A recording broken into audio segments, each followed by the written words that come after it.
you. So I'm with Hopeworks, and I'm with our adult ESL program. So at Hopeworks, we have two of the Title II partners. Thank you, Amanda. So if you don't mind navigating through that for me, I appreciate it. And you can go to the, yes, so you can go to the next slide. Thank you. We have two of the Title II partners. So our first one is adult basic education, and I will not be covering that today. I believe we'll have a session later on that. Today I'm going to cover adult ESL, and you can see here what our mission is, to empower adult English language learners, mainly for workforce and for them to be able to integrate fully, to have citizenship, to be able to participate in their child's education and just be active contributors to our community. Next slide.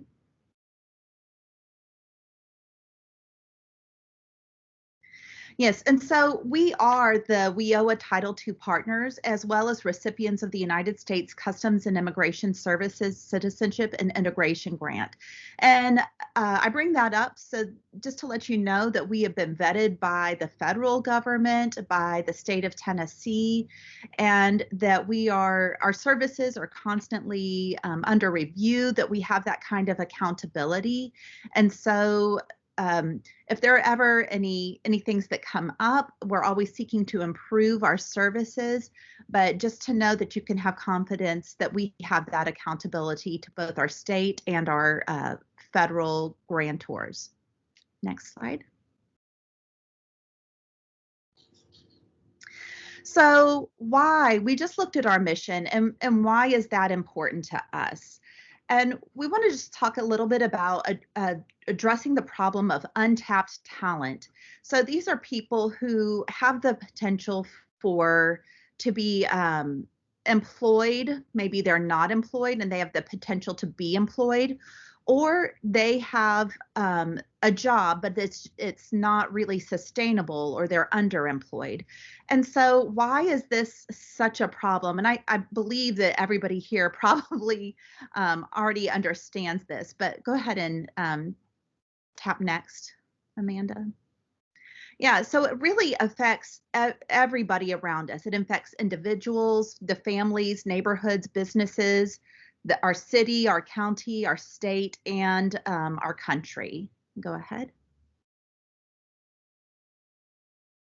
And these are just some of the effects that we see, and how these types of things, whenever we do not have the proper level of employment for individuals, these are the kinds of things that are affected.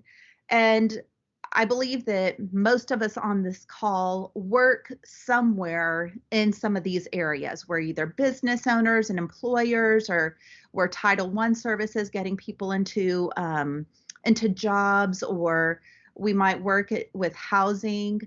All of these things are affected, and when one is affected, it goes back and it affects several others. So for instance, if we have a person who, because they are underemployed and maybe they have taken a temporary position, they may not have access to health care.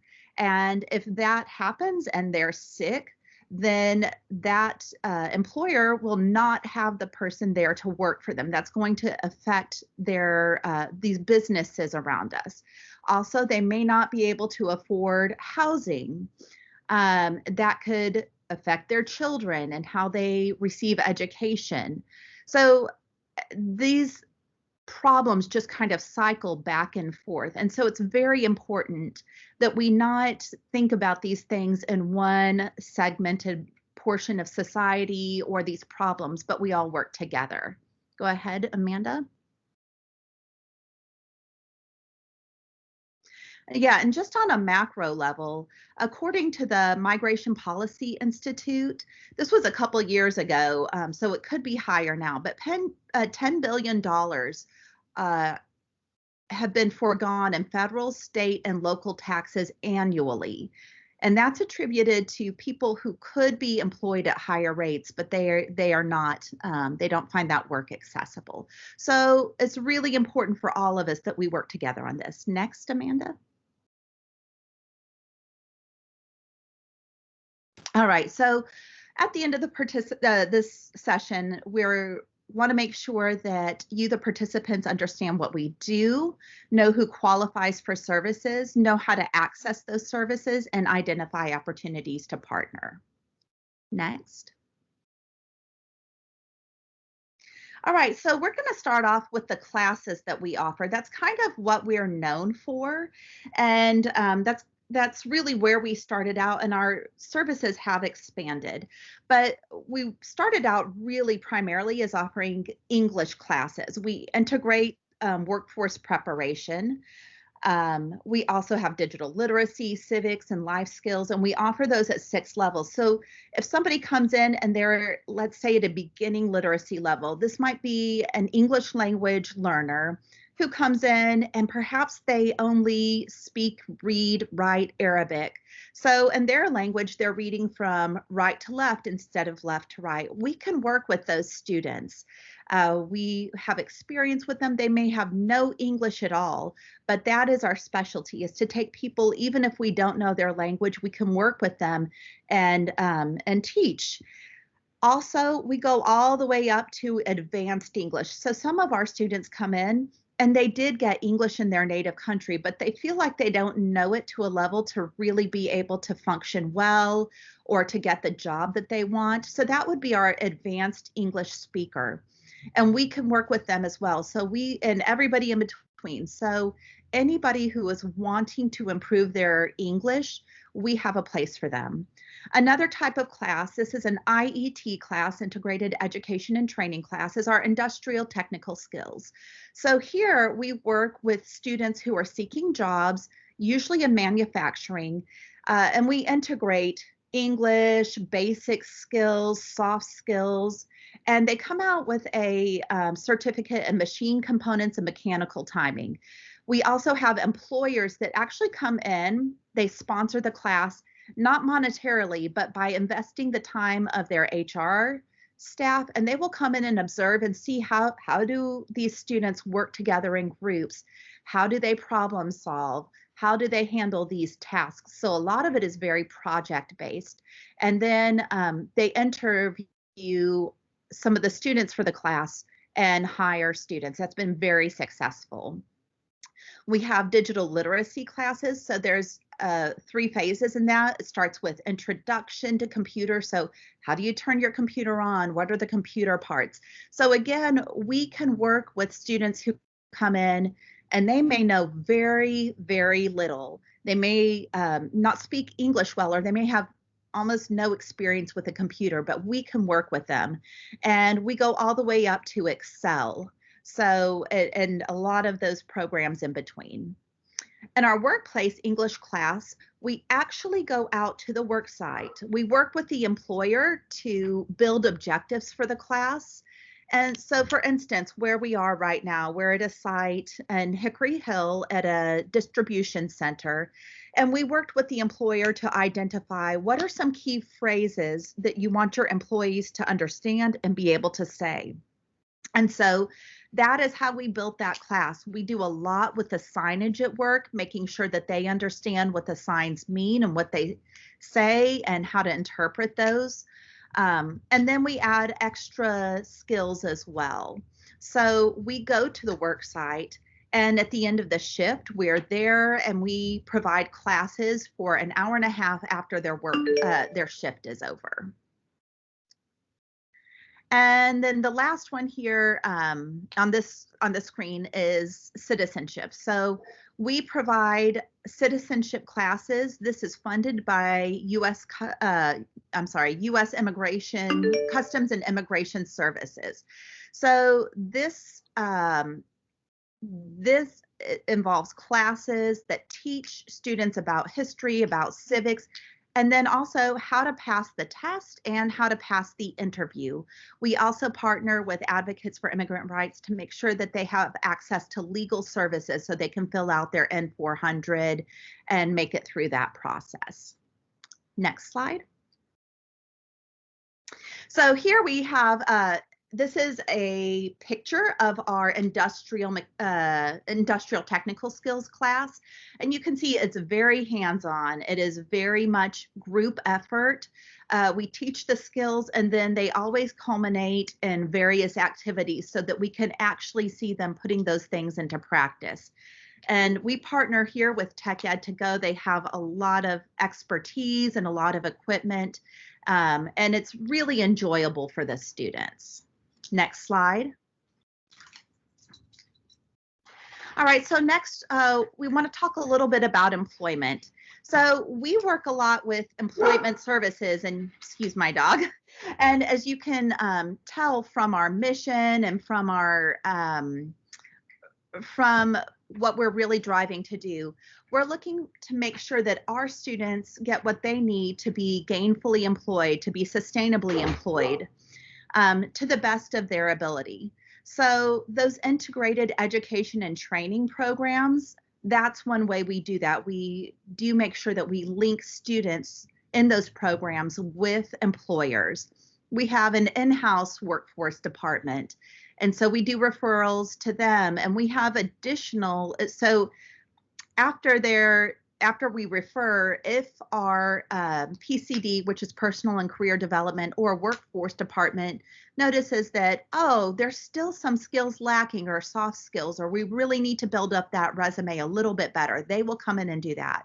We do referrals to Title I. As Brian just mentioned, we actually have an AJC partner who comes to us on Tuesdays and Wednesdays, and he's great. He works with our students to help them with whatever Title I services they need and other referrals. So essentially, we will just take any route that is necessary and find the best route for the student in order to ensure that they have opportunities for employment. We also partner with employers to equip their employees who are English language learners. So we do that through helping them recruit. We help assist the employers to prepare their employees and their potential employees. We help them identify what are they really looking for in candidates and help them find some of those students and prepare them. So that's really a big part of what we do. Next slide. Actually, before we go on to this, do we have any questions around the areas of employment or the classes that we offer?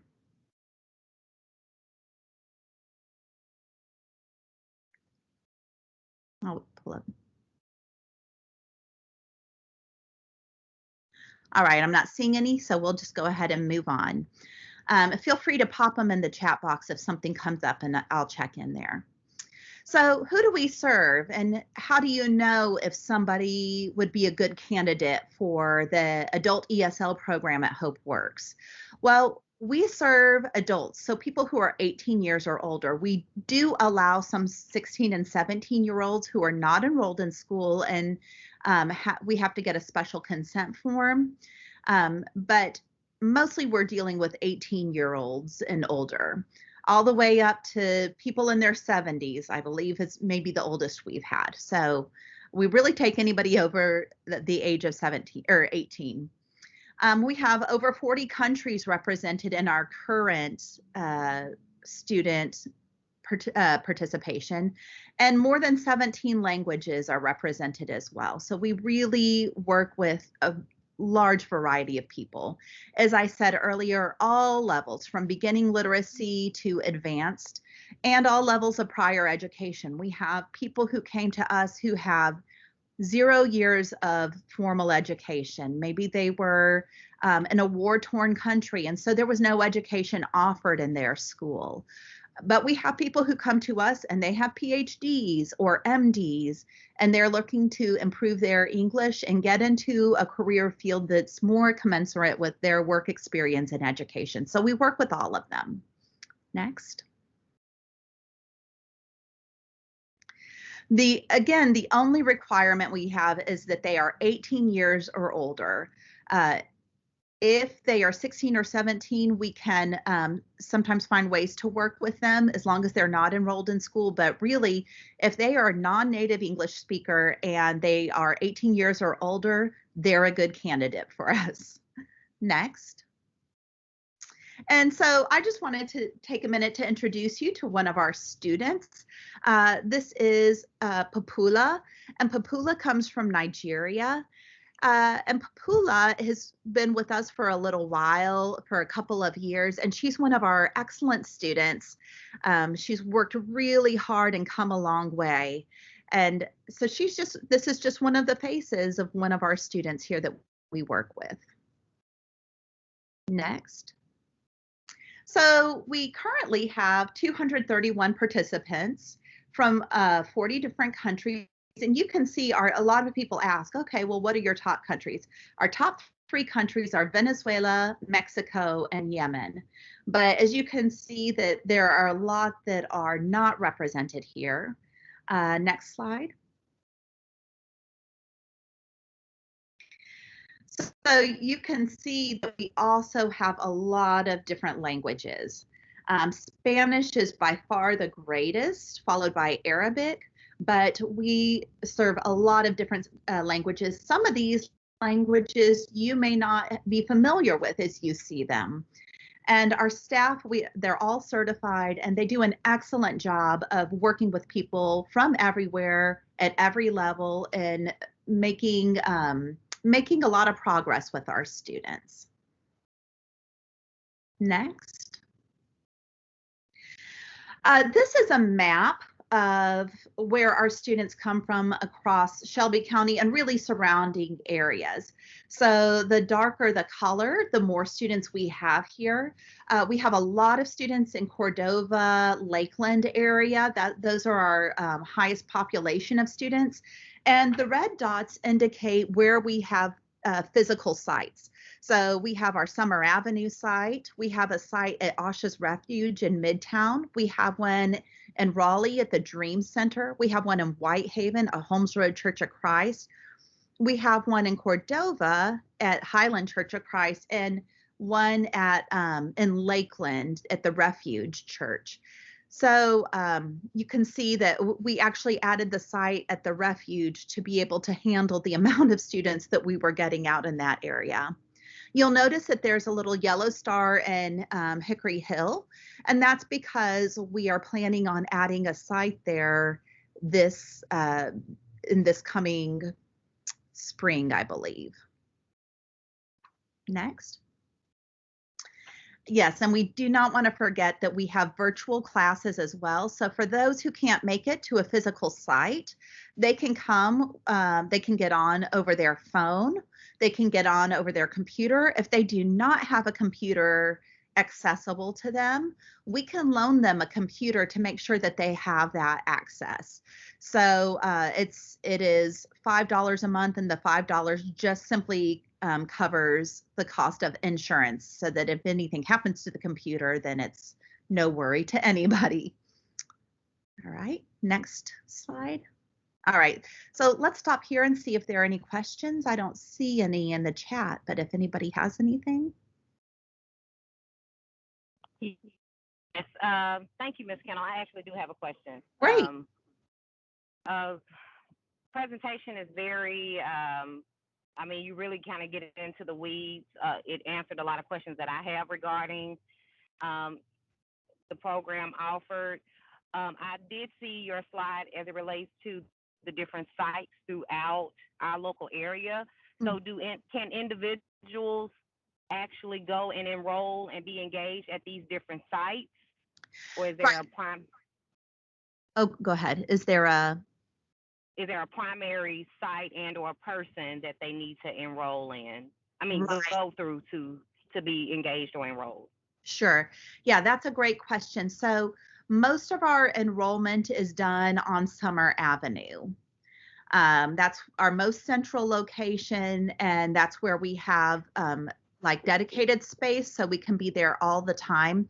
Now, having said that, when we have demand, and we really do go out to these sites and offer. So let's say a student reaches out to us and they want to enroll at Highland. We will send somebody out there. We'll ask them first, like, is it convenient? Can you come at this time? If they can't, we will make it happen. We'll send somebody out there to make sure they can enroll. We also have enrollment and testing in Whitehaven. And we do a lot with Asha's Refuge because they'll bring in a group of refugees. We'll work with them to create enrollment. So primarily are the ones that we have scheduled regularly are Whitehaven and Summer Avenue. However, we're always flexible. Whatever the need is, we generally will make it work. Does that answer your Okay, question? that may be helpful now. It does, but it may be helpful to know the locations and addresses of places that participants can actually go to be enrolled. Yes, absolutely. And I'm going to send out this presentation, but I also have, it's like a 2-page PDF that has all this information with a little bit more detail than what's on the slide so you can refer to it. So I hope that will be helpful as well. Anything else Yeah, on I that? mean, I learned a lot. I don't know about anybody else, but being a board member, a workforce board staff member, I learned more than I thought that I already knew about this program. So Good. thank you so much Well, for the information that you provided to the team. thank you. Well, we'll keep on moving then. Hopefully, I'll have some other good stuff to share here. So, just to give you a little bit of an idea what the process is for students when they enroll, and I think that's a great segue. So, thank you for that. So, they're going to contact Hopeworks. They can contact us. Some students call, but we also have a number that you can just text the word English, or for those who are interested in citizenship, sometimes they text citizenship. And what this does is it takes the burden off of people who are new to English to make that phone call and feel like they have to talk, be understood, or understand somebody over the phone, because that is a big fear that a lot of our students have. And if they're texting with us, they can use a translator. So, and that I'll put that number at the end of this presentation, so you will see that.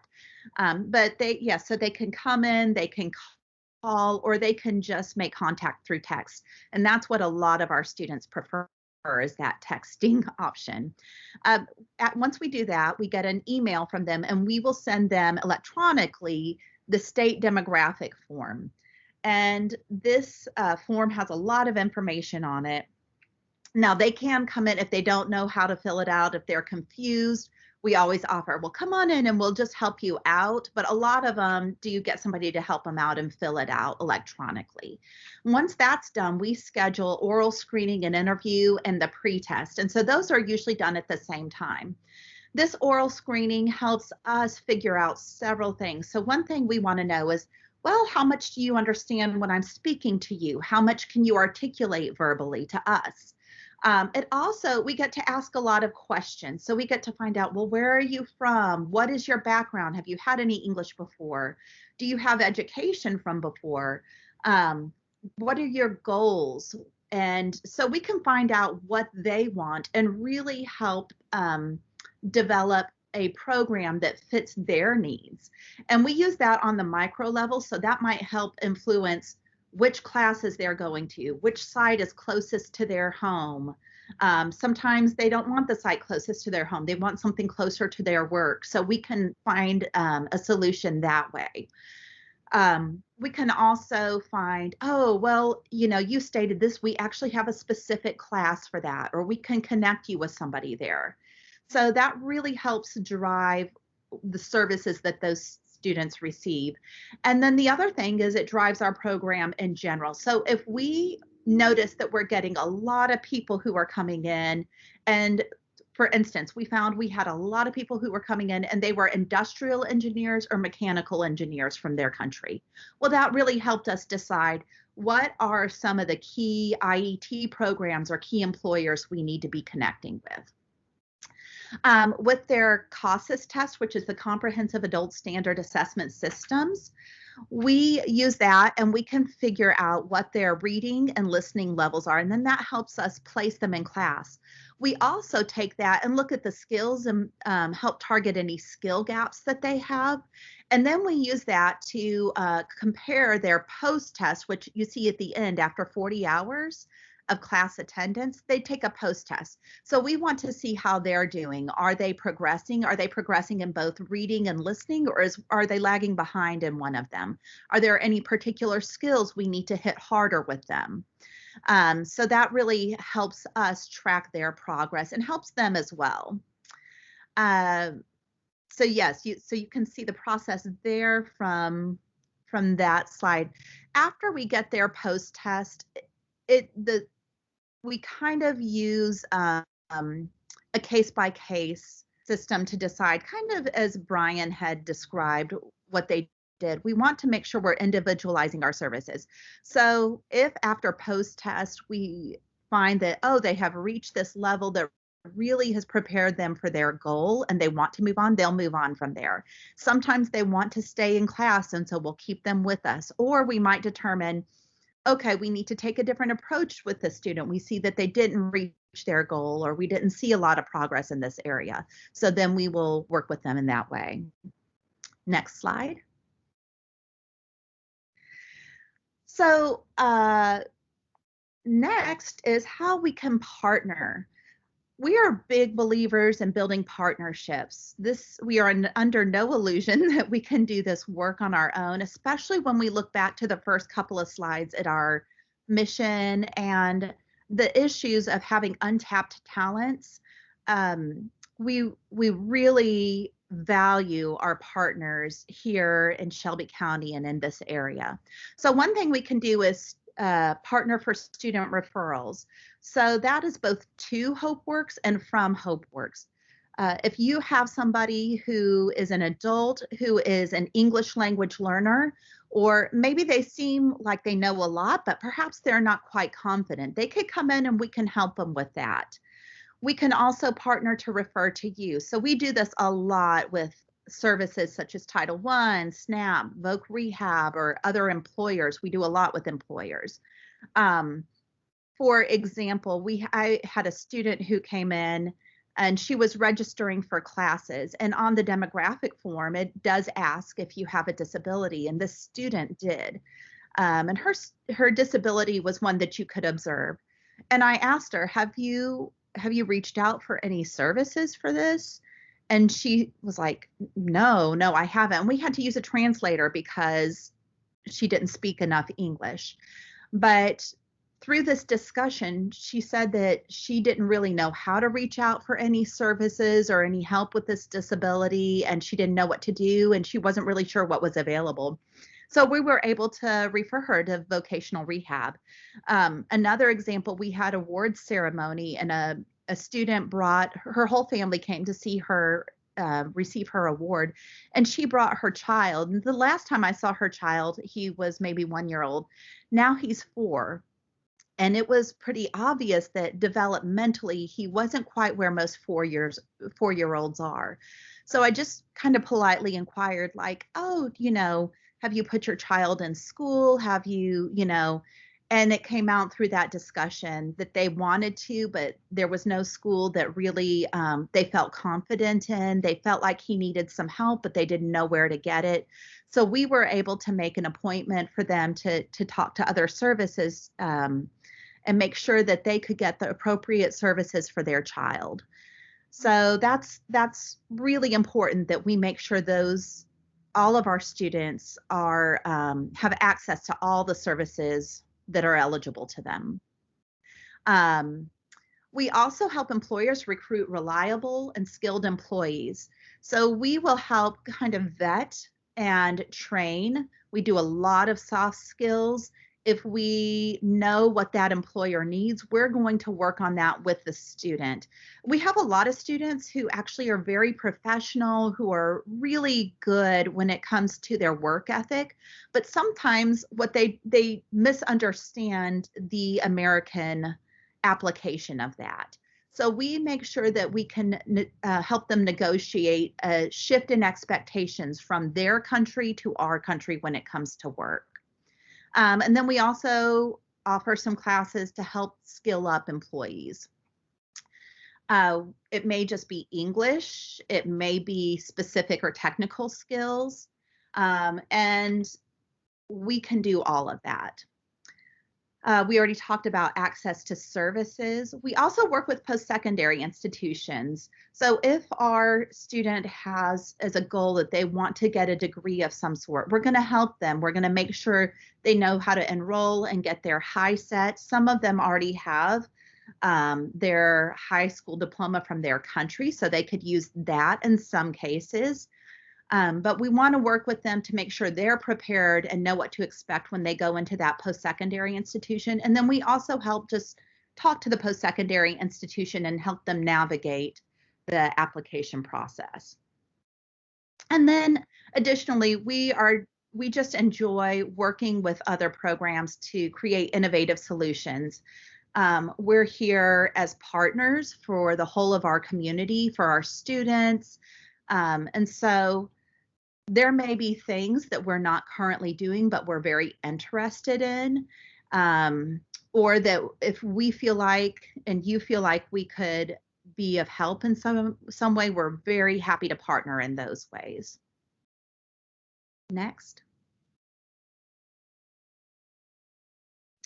Yeah, so this is just an example of we talk about helping employers recruit reliable, skilled employees. So this is two of our teachers with a group of young men. One of them was the first one to come to our IET industrial technical skills class, and he got a great job out of it. So he brought his two friends back, and they enrolled. So it's just one of our success stories here. Next. All right, so here are a couple of things we're working on for 2022. We are working with Career Academy to pilot a CNA IET. And again, that's an integrated education and training program. And so Career Academy will provide the technical skills, and we're going to come alongside and make sure that we help these students with any English skills, any basic education skills. A lot of times there's math that has to go along with that, soft skills, and we're going to provide them with the support they need to be successful in that. We also are looking at opening a new site in Hickory Hill.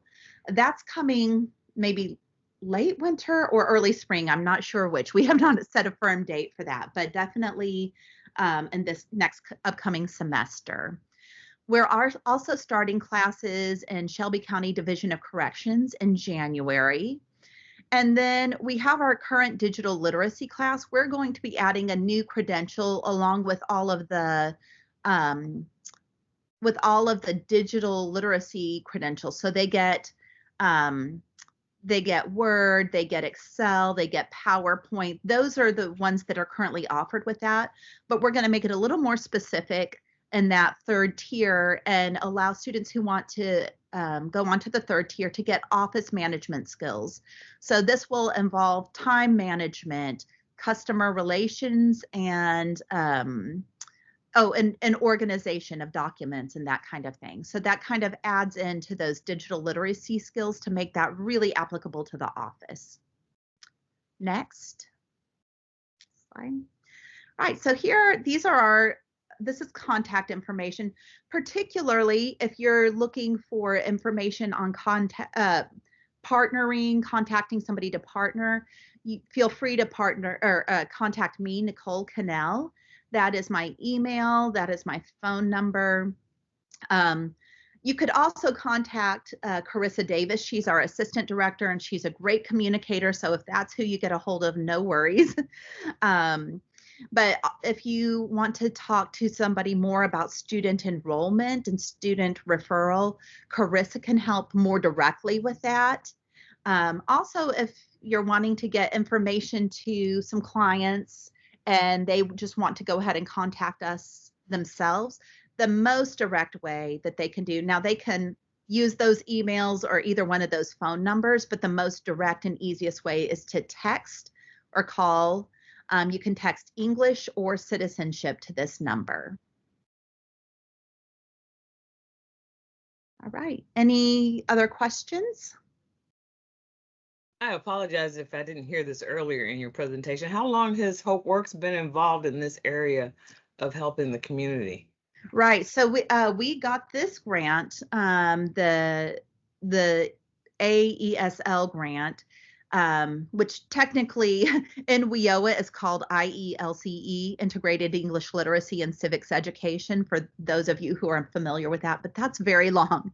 We got this initially in 2016, and that was the first year it was offered. My last question is, over what period of time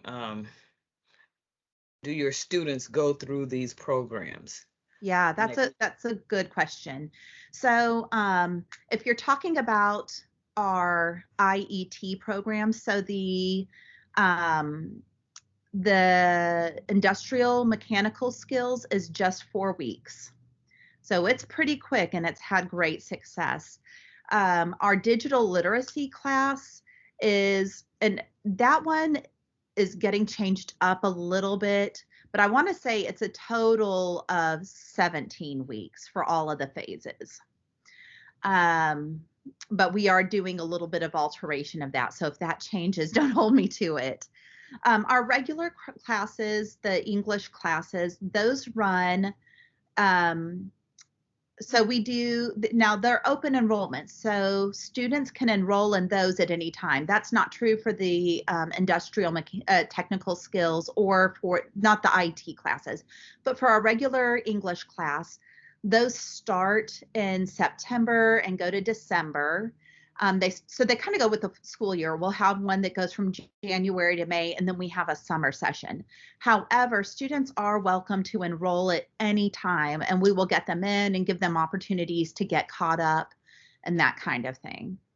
And then I'm trying to think if there was another class that I did not mention as far as time frame.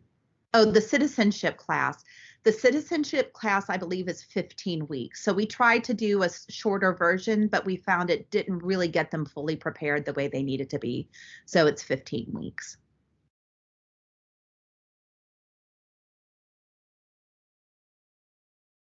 I have a question. Your new location that you're adding in Hickory Hill, is this a training location, or is this an additional location where individuals can be enrolled?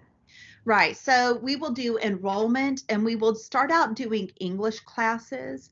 If we have a lot of demand for the IET classes or the digital literacy, once we open, we will definitely put that there. So really the demand is what drives where we put different services.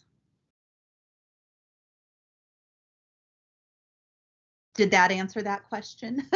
It did. Thank you so much. Sure.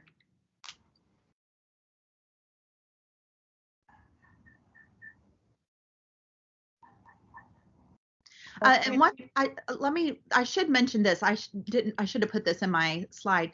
We have both morning and evening classes, as well as the virtual classes. And so we have synchronous virtual classes, but we also have online platforms. So if somebody cannot make the schedule, we do have some online options of classes that they can do, and then a teacher will supervise and give them feedback on it. But we have morning for people who work in the evening, or for people whose children are in school, and then we have evening classes as well of every level.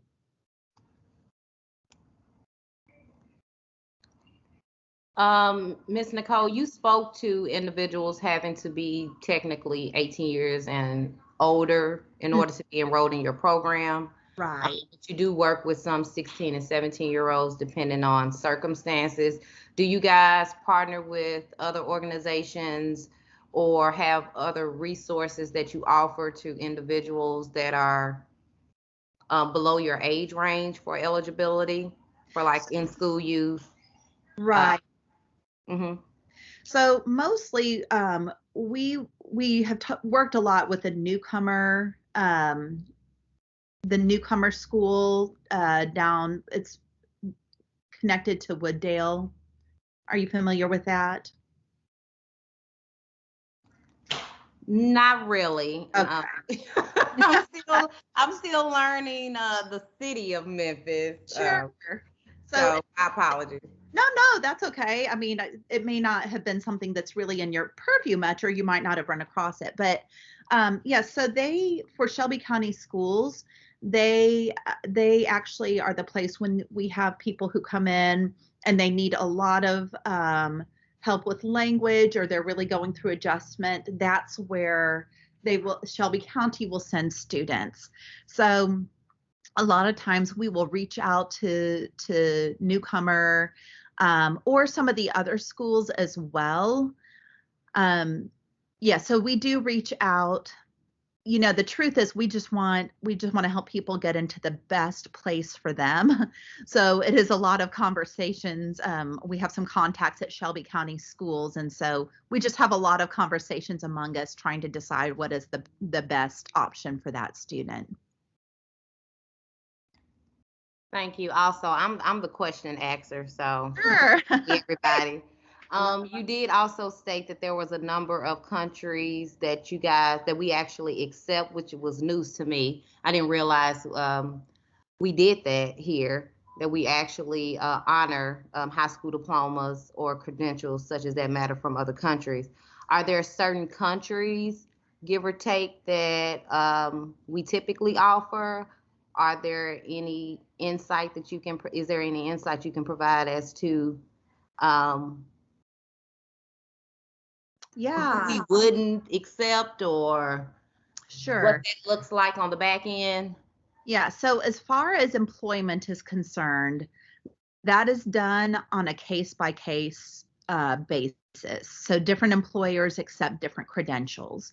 But really with post-secondary institutions, which is where I think we brought that up, what the most effective way is for people to get their transcripts translated.